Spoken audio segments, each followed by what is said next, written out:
Senta que lá vem bafo, gente. Porque hoje a novela chegou num nível que faz até as fofoqueiras mais experientes largarem o cafezinho, puxarem a cadeira bem pertinho e prestarem atenção de verdade. Porque esse aqui é um daqueles casos que você não processa na primeira escuta.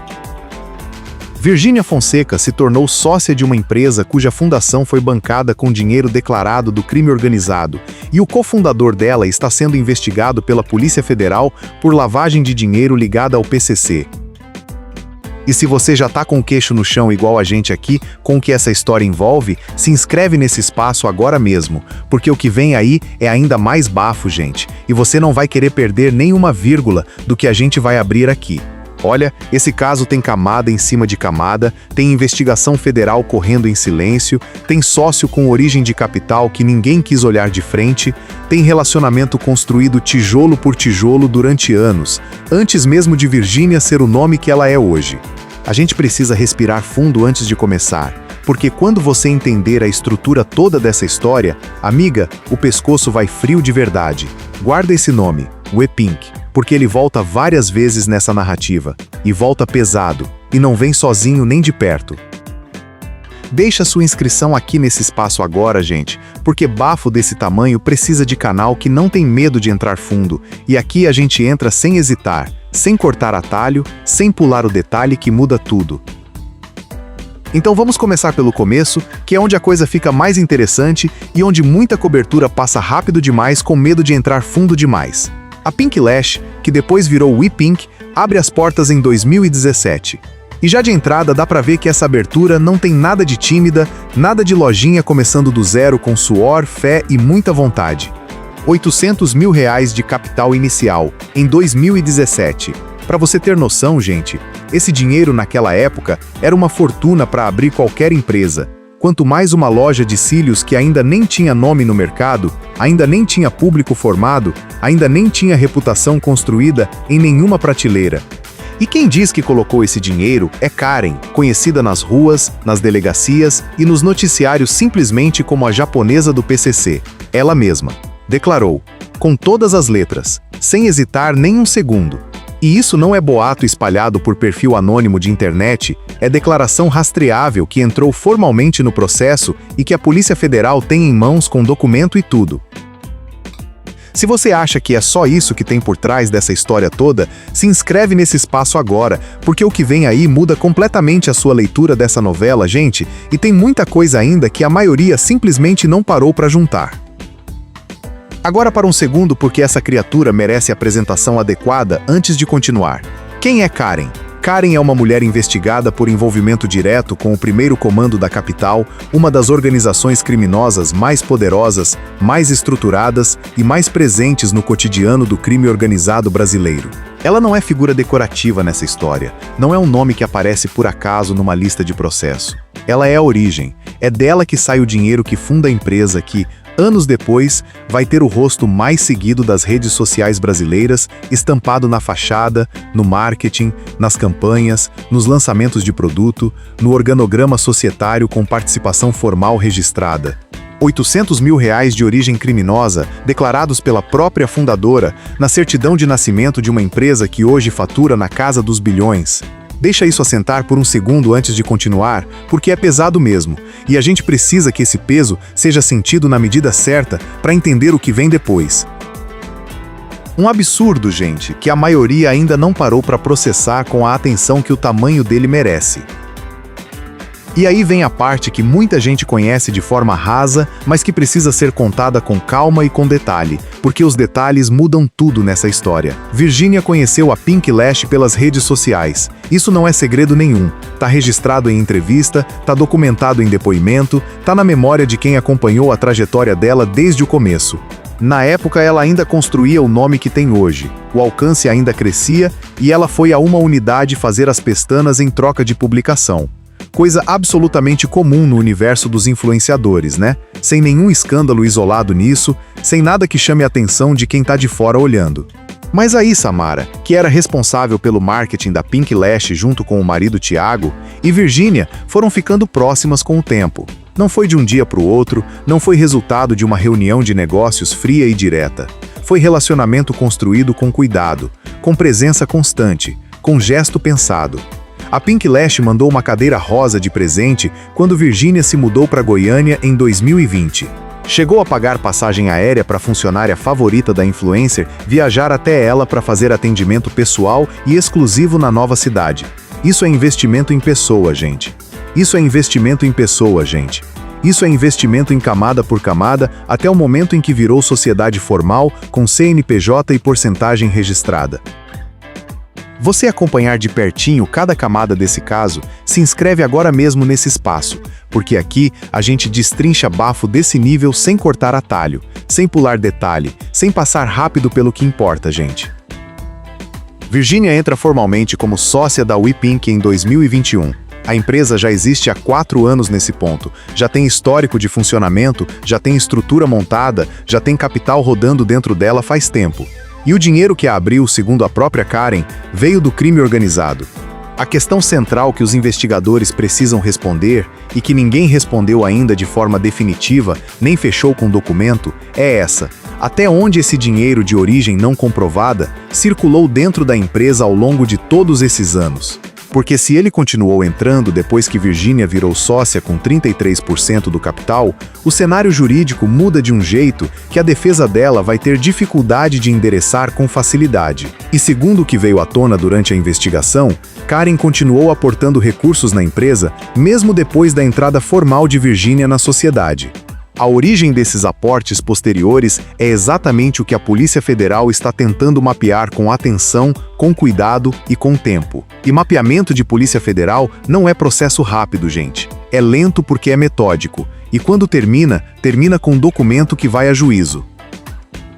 Segura o coração porque essa próxima parte é onde a coisa aperta de verdade. Gente, e onde os nomes que a maioria não conhece direito entram na história com peso total e sem cerimônia.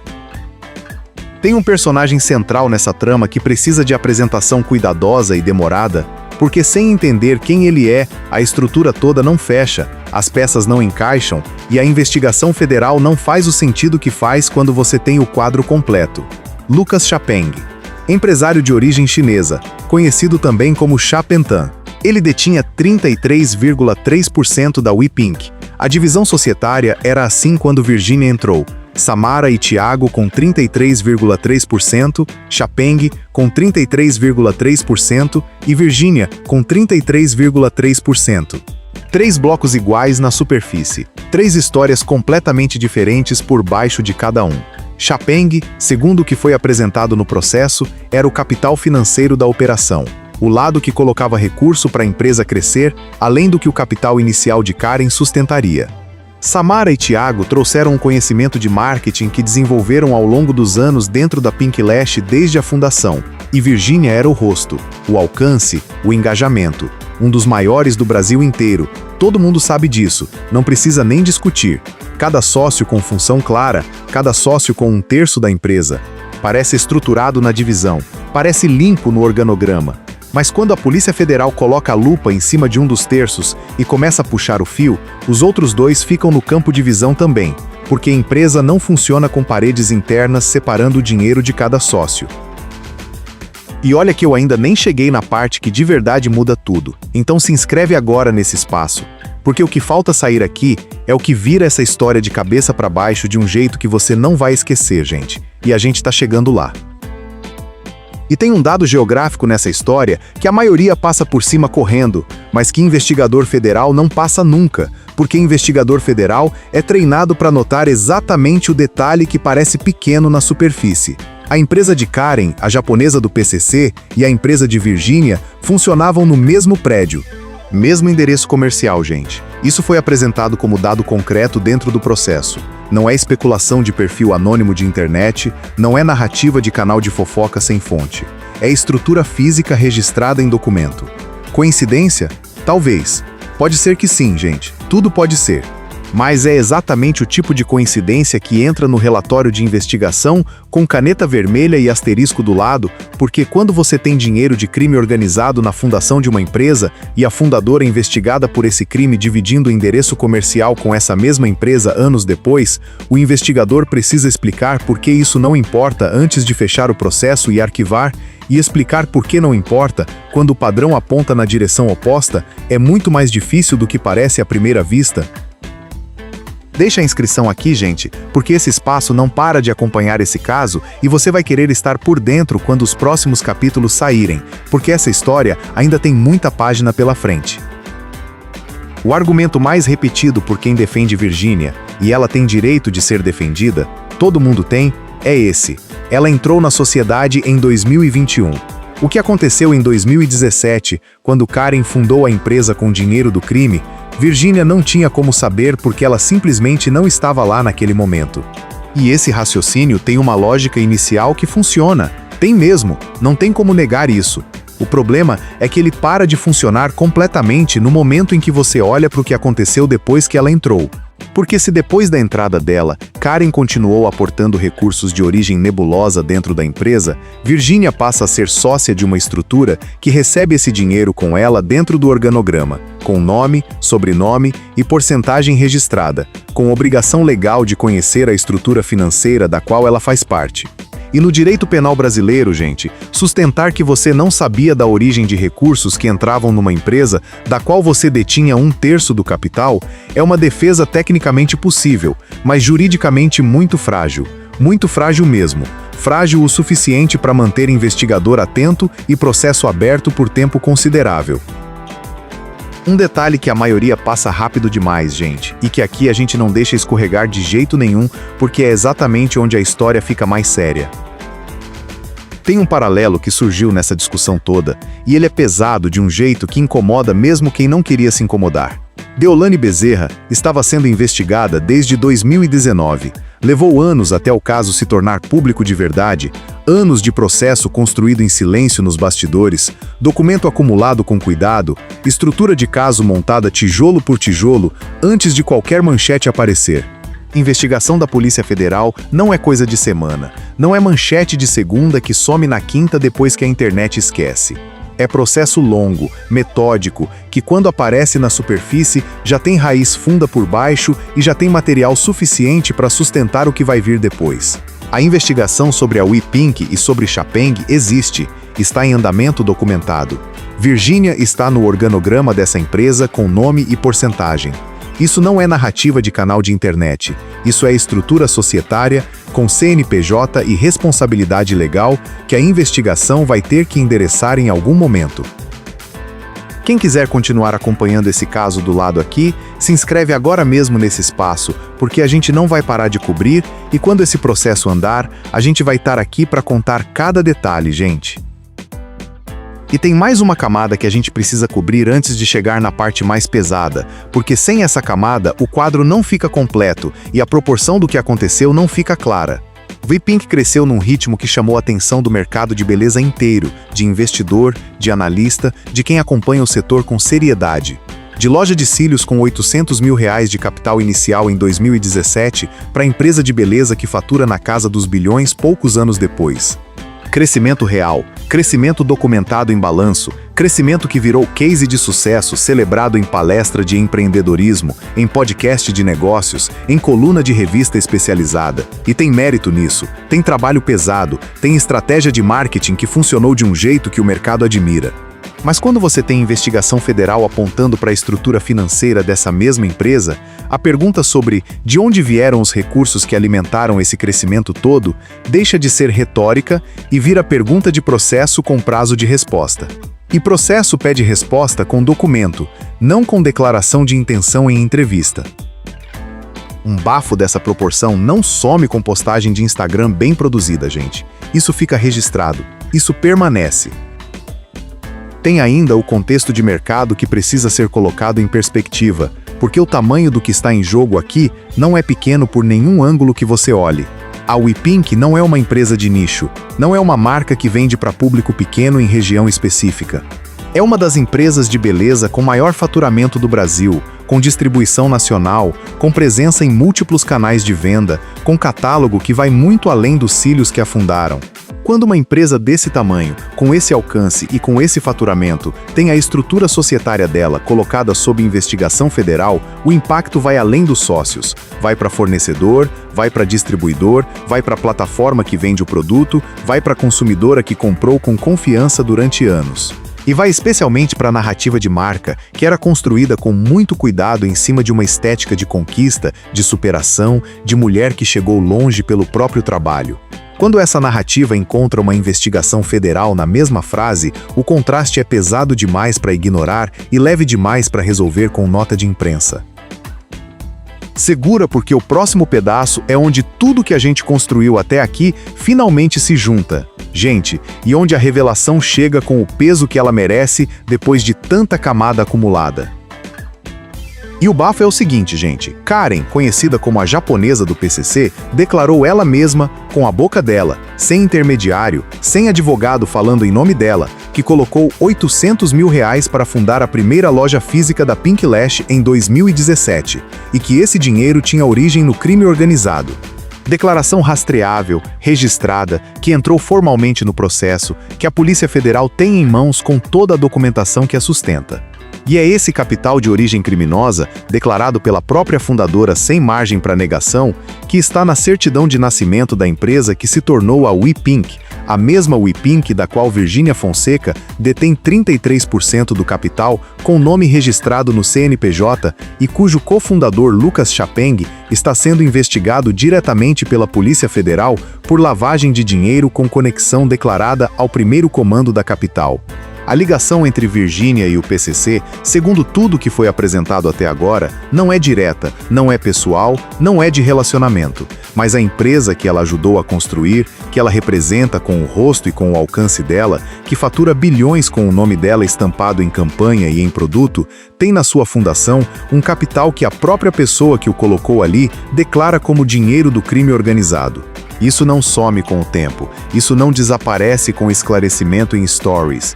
Isso fica no processo, e processo precisa de resposta com substância. E se você acha que Virgínia tem muita coisa ainda a explicar nessa história, se inscreve nesse espaço agora mesmo, porque esse caso não fechou, está longe de fechar, e aqui a gente não para de acompanhar cada desdobramento com a atenção que ele merece, gente. O que muda com tudo isso que veio à tona? Muda a leitura pública da WePink de um jeito que não tem como desfazer com declaração de assessoria, nem com post bem escrito. Uma marca construída com estética de empoderamento, com narrativa de mulher que chegou longe pelo próprio esforço, com vibração de sonho realizado e de empreendedorismo feminino como modelo para toda uma geração de consumidoras que seguiram, compraram e acreditaram, agora carrega uma investigação federal pesando no sobrenome societário. E não é investigação de irregularidade contábil pequena, de nota fiscal que não fechou, de detalhe tributário que passa em qualquer empresa. É investigação que conecta a fundação da empresa com dinheiro declarado como proveniente de organização criminosa pela própria pessoa que o colocou ali. Isso muda a narrativa de dentro para fora. Muda o case de sucesso. Muda o que você vê quando olha para a marca na prateleira, sabendo o que sabe agora. Não tem como desver, gente. Não tem como processar essa informação e continuar olhando para o WePink do mesmo jeito que olhava antes de ler o processo.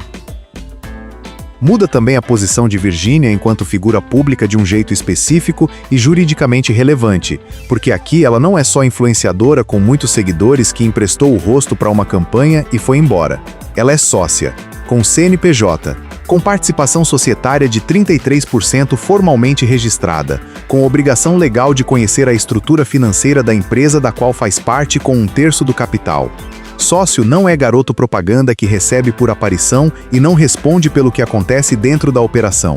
Sócio tem responsabilidade jurídica sobre o que acontece dentro da empresa, tem dever de diligência sobre a origem dos recursos que entram na estrutura, e essa distinção é a mais importante de toda essa história quando a Polícia Federal está mapeando exatamente esse fluxo de dinheiro com atenção específica nos aportes que vieram depois de 2021. Um bafão que não se resolve em postagem nenhuma, gente, que fique bem dito e bem registrado. As reações quando a história veio à tona foram o que você esperaria de um bafo dessa proporção chegando em público. Internet dividida de um jeito que revelou muito sobre quem acompanha o caso com fato e quem acompanha com fé. Parte defendendo Virgínia com base no argumento válido de que ela não estava lá em 2017, quando o dinheiro foi colocado. Parte apontando que sócio com 1/3 de uma empresa que recebe aportes continuados tem obrigação de conhecer a origem desses aportes.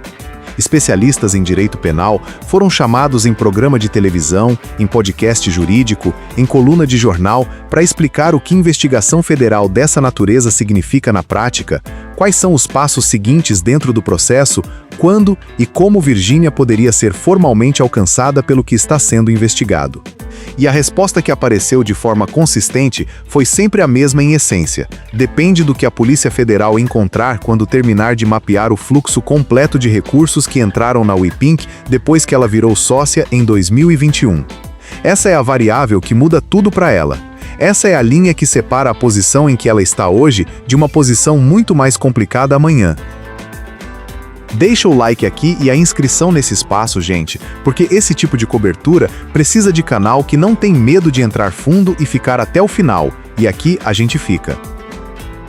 E tem uma pergunta incômoda que essa história toda coloca para todo mundo, não só para Virgínia, não só para os sócios, não só para quem assina o CNPJ, e que a gente precisa fazer antes de fechar, porque é a pergunta mais honesta que essa situação levanta. Quando uma marca cresce rápido demais, quando os números parecem grandes demais para um mercado que era pequeno quando ela entrou, quando os sócios têm histórias que não fecham inteiramente com a narrativa do sucesso limpo e orgânico, a gente pergunta de onde vem o dinheiro. Ou a gente compra o produto, segue o perfil com entusiasmo, aplaude o crescimento como inspiração e manda o boleto sem perguntar nada porque o resultado parece bonito e a narrativa parece motivadora? Porque essa pergunta é de Virgínia, claro, mas é também de quem consumiu a marca durante anos sem nunca olhar para o organograma. E é da internet toda que transformou o crescimento da WePink em case de inspiração, em conteúdo de motivação, em exemplo de que sonho grande vira realidade, sem nunca questionar a estrutura financeira que sustentou esse crescimento desde o primeiro dia. A Polícia Federal abriu investigação. Chapeng está no centro dela com nome e sobrenome. Virgínia está no organograma com participação registrada. Karen disse o que disse, com a boca dela, sem ninguém colocar palavra na boca dela, e o que ela disse está dentro do processo com documentação. E R$800 mil em 2017 não aparecem do nada na conta de empresária investigada por crime organizado, sem deixar rastro que investigador federal treinado consiga seguir com metodologia e tempo. O rastro existe. A investigação vai atrás dele com os instrumentos que a lei disponibiliza. E onde ele para, em quem ele termina apontando e com qual grau de responsabilidade é o que todo mundo está esperando descobrir. Porque quando a Polícia Federal chegar no final desse mapeamento e o processo avançar para o próximo estágio, essa história vai ter mais um capítulo. E esse capítulo, pelo que está construído até aqui, vai ser pesado de um jeito que vai pedir mais do que nota de esclarecimento para ser endereçado. Quem quiser continuar acompanhando esse caso aqui do lado, se inscreve nesse espaço agora, manda o like e nos conta nos comentários o que você acha de tudo isso que veio à tona sobre a WePink, sobre a investigação e sobre o que essa história toda revela quando você junta todas as peças, porque a gente quer saber sua leitura, gente. E essa conversa é importante demais para acontecer só de um lado. Dinheiro sujo não lava roupa limpa, nem cílio.